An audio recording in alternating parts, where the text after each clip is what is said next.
1,000억 원을 횡령하고 지난 2020년 5월 구속 기소됐다가 지난해 7월 전자팔찌 착용을 조건으로 보석 석방되어 불구속 상태에서 재판받던 중 지난달 11월 11일 오후 3시쯤 결심 공판을 앞둔 상황에서 전자팔찌를 끊고 도주했던 라임 사태 주범으로 꼽히는 김봉현 전 스타모빌리티 회장이 도주 48일 만에 검거됐습니다.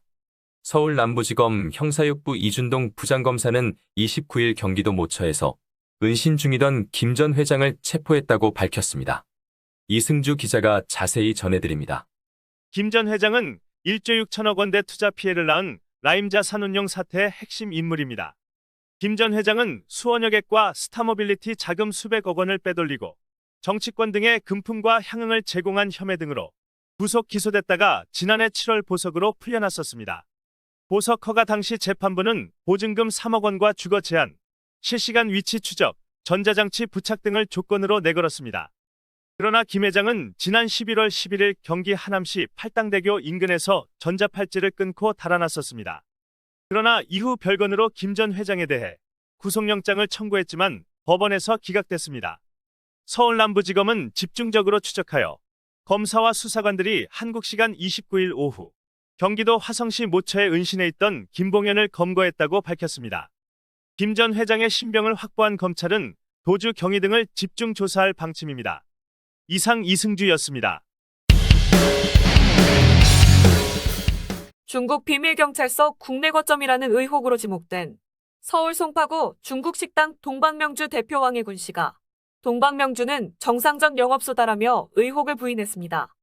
중국 식당 동방명주의 대표 왕 씨는 한국 시간 29일 오후 기자들과 만나 비밀경찰서 보도 사건 이전 동방명주는 정상적인 영업장소였으나 해당 사건 이후 도마 위에 오르게 됐다고 밝혔습니다. 다보나 기자가 전해드립니다. 왕 씨는 비밀경찰서 의혹과 관련해 모든 당사자들이 자제할 것을 간곡히 당부드린다면서 이유 없는 압박과 방해를 가하는 것은 불합리하다고 했습니다. 왕 씨는 자세한 설명 없이 모든 대회 발표 일정은 모레로 정하며 구체적인 시간과 설명회 형식은 아직 확정되지 않았다고 31일에 열릴 기자회견을 예고했습니다.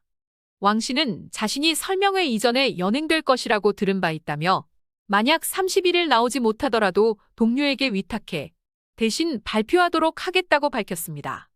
31일 설명회는 100명만 입장해 취재 또는 방청할 수 있다며 입장권은 3만 원에 판매한다고 밝혔습니다. 3만 원을 받고 기자회견을 한다는 것은 한국의 언론을 무시하는 처사라며 이날 참석한 기자들은 이해가 가지 않는다고 항의하는 기자도 있었습니다. 한편 식당 앞 전광판에는 비밀경찰서 비밀대공개라고 띄운 데 이어 친미 세력 대 친중 세력 정상 대결이라고 적혀 있습니다. 이상 다보나 기자였습니다.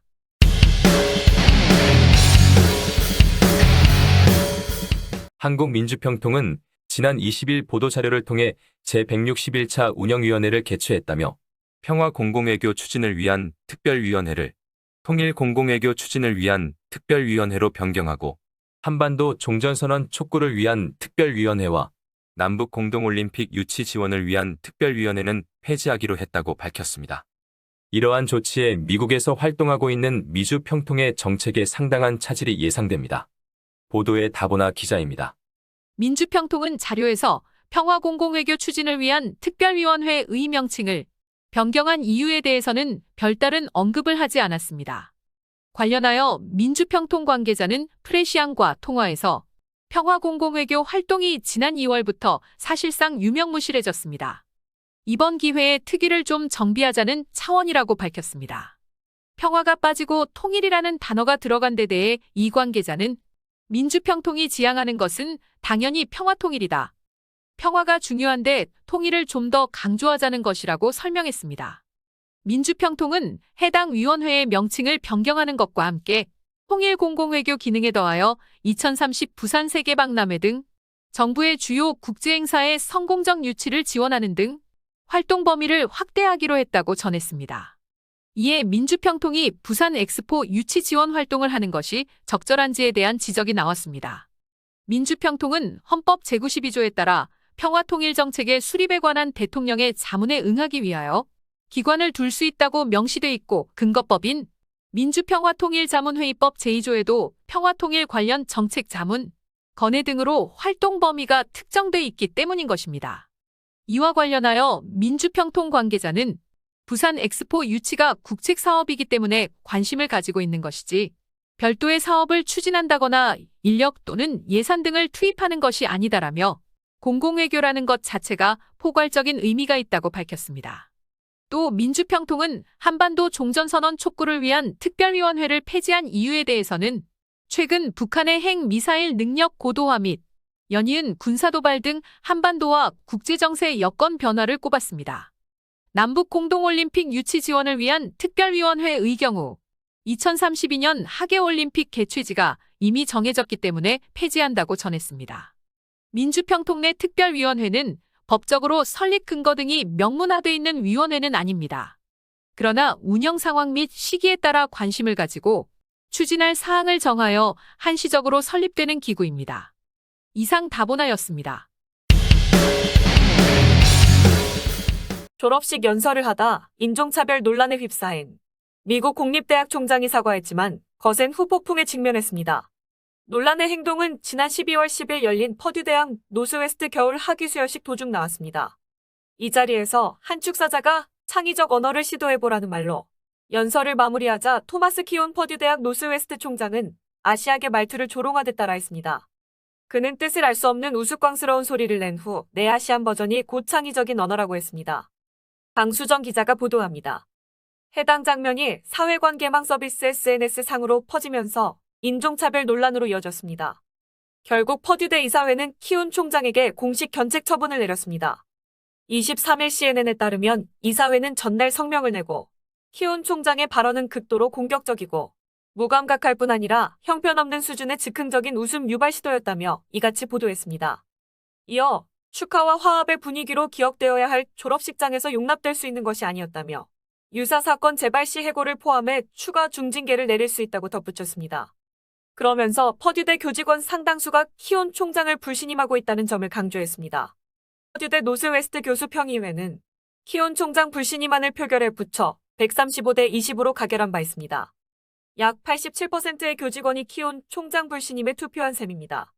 이어 많은 교수들과 학생들은 잘못된 문화를 바로잡고 다양성, 형평성, 포용성을 존중하는 대학 커뮤니티를 구축하기 위해 지식과 경험을 겸비한 총장이 필요하다.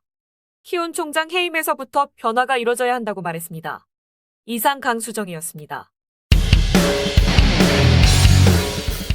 지난 15일 한인타운 내 소재한 용수산에서 남가주에 거주하는 탈북민들 20여 명과 함께 2023년 함께 갑시다라는 주제를 가지고 김영구 목사가 회장으로 있는 남가주 탈북민 선교단체인 엔키아 선교회 주최로 송년 대잔치를 거행했습니다.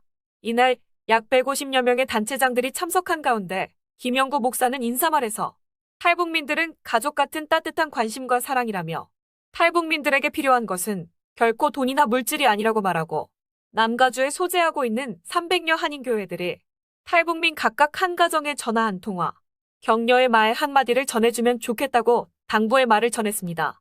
이어서 남가주 한인 단체들이 모금한 성금을 탈북 가정에 각각 $500를 전달하며 이날의 교민들의 훈훈한 동족들의 따뜻함을 전했습니다. 이어 탈북민을 대표한 최모 집사는 탈북민들의 실정을 보고하는 자리에서 탈북민들을 통해 북한으로 직접 송금되는 돈이 1년에 약 100억 원 이상 추산되는데 북한 정권 수중에 들어가는 것이 아닌 북한에 남겨진 주민들의 실제적인 생활에 사용되어진다며 탈북민들을 통해 북한에 있는 동포들에게 북한의 실상이 고발되고 자유세계에 대해 더욱 많이 알려질 수 있게 되길 바란다고 전하고 하루속히 북녘 땅에도 성탄의 기쁨과 남북 통일을 위하고 또 북한 복음화를 하루속히 이루어지기 위해 우리 탈북민들이 더욱 힘써 사역할 수 있도록 격려해달라고 부탁의 말도 전했습니다. 한편 엔키아 선교회는 2023년부터 장학위원회를 만들어 미주 지역 탈북민들을 대상으로 장학사업을 펼칠 계획이라고 김영구 목사는 밝혔습니다. 이날 송년 모임 감사예배는 박세영 목사의 사회로 샘신 목사의 대표기도와 크리스천 헤럴드 회장 양준호 목사가 탈북민을 위해 설교했습니다. 이어 2부 송년 행사는 김영구 목사의 사회로 미주 여성코랄의 성탄 축하곡과 집사의 아코디언 연주는 장내에 큰 박수를 받았으며 또 데이라이트 양로센터 합창단이 크리스마스 캐롤로 따뜻한 송년 분위기를 한층 고조시켰습니다. 한편 탈북민 지원과 사역에 관한 교민들의 문의는 전화 310-404-6219 김영구 목사에게 연락하면 됩니다. 이상 뉴스라면 KUMC TV뉴스입니다의 윤아였습니다.